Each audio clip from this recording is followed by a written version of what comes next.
മണ്ഡലത്തിനായി തീപാറും പ്രചരണമാണ് നടക്കുന്നത്. 3 ക്യാമ്പുകളും ആത്മവിശ്വാസത്തോടെ വിജയം അവകാശപ്പെടുന്നുണ്ട്. പന്ന്യൻ രവീന്ദ്രന്റെ സാധ്യതകൾ എന്ത് എന്നതാണ് വി അരുൺ സൂചിപ്പിക്കുന്നത്. അരുൺ, ഏറ്റവും അവസാനമായി മണ്ഡലത്തിൽ ഇടതുപക്ഷം ജയിച്ചത് പന്ന്യൻ രവീന്ദ്രനിലൂടെയാണ്.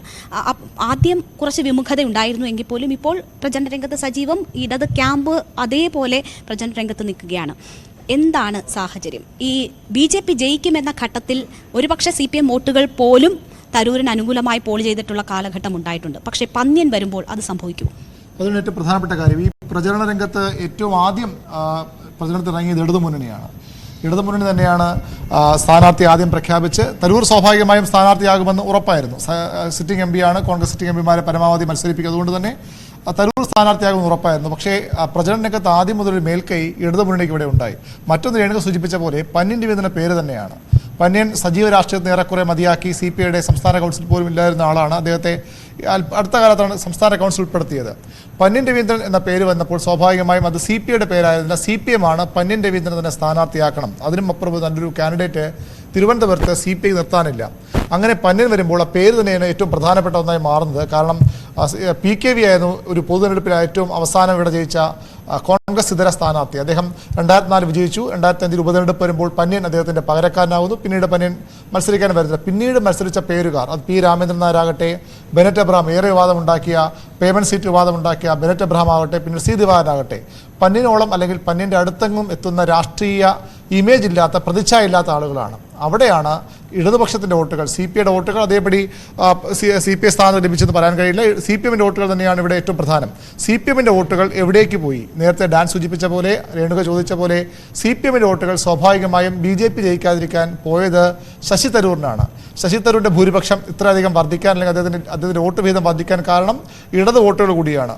പന്ന്യൻ രവീന്ദ്രൻ വരുമ്പോൾ ആ ഇടത് വോട്ടുകൾ വഴിമാറിപ്പോയില്ല എന്ന് ഇടതുമുന്നണി ഉറപ്പിക്കുന്നു, CPI പ്രതീക്ഷിക്കുന്നു. അതുതന്നെ ഏറ്റവും പ്രധാനപ്പെട്ട കാര്യം. അതുതന്നെയാണ് പന്ന്യൻ രവീന്ദ്രനെ ഈ രീതിയിൽ ജയിക്കാം, അല്ലെങ്കിൽ അദ്ദേഹത്തെ ഒരു നേതാവ്, അദ്ദേഹത്തിന്റെ നേതാവ് പറഞ്ഞത് ഇവിടെ വരുമ്പോൾ, പന്ന്യൻ വരുമ്പോൾ 3ാം സ്ഥാനത്താണ് മത്സരിക്കാൻ വരുമ്പോൾ. കാരണം കഴിഞ്ഞ 2 തവണയും ഇടതുമുന്നണി 3ാം സ്ഥാനത്തായിരുന്നു.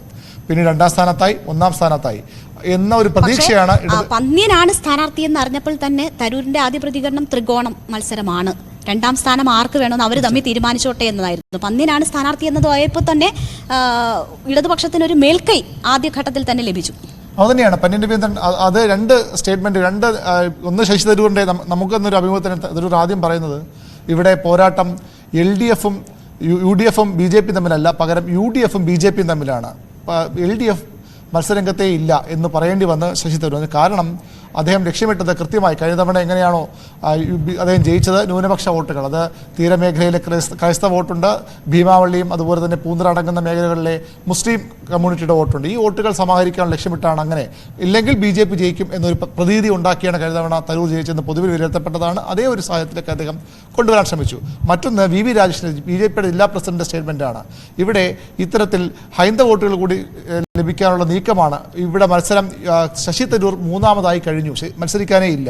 ഇവിടെ മത്സരം LDFും BJPയും തമ്മിലാണ് എന്ന തരത്തിലെ ഒരു പ്രസ്താവന VV രാജേഷ് നടത്തി. അതും ഈ എത്രത്തോളം ഇടതുമുന്നണി സ്ഥാനാർത്ഥി മുന്നേറുന്ന തെളിവാണ്.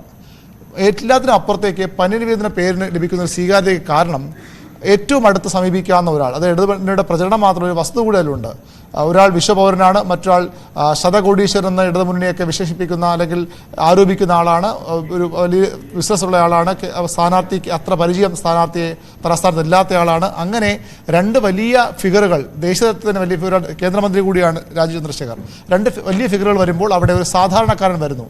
ആ സാധാരണക്കാരൻ ഇമേജ് പരമാവധി പ്രചരിപ്പിക്കാൻ, അതിലൂടെ പരമാവധി വോട്ട് നേടിയെടുക്കാൻ, അത് ഉപയോഗിക്കാൻ പന്ന്യൻ രവീന്ദ്രന്റെ സാധാരണത്വം, അദ്ദേഹത്തിന്റെ രാഷ്ട്രീയ ജീവിതത്തിലെ ഒരു സുതാര്യതയും എളിമയും ഒക്കെ പരമാവധി വോട്ടാക്കി മാറ്റാനുള്ള ശ്രമത്തിലാണ്.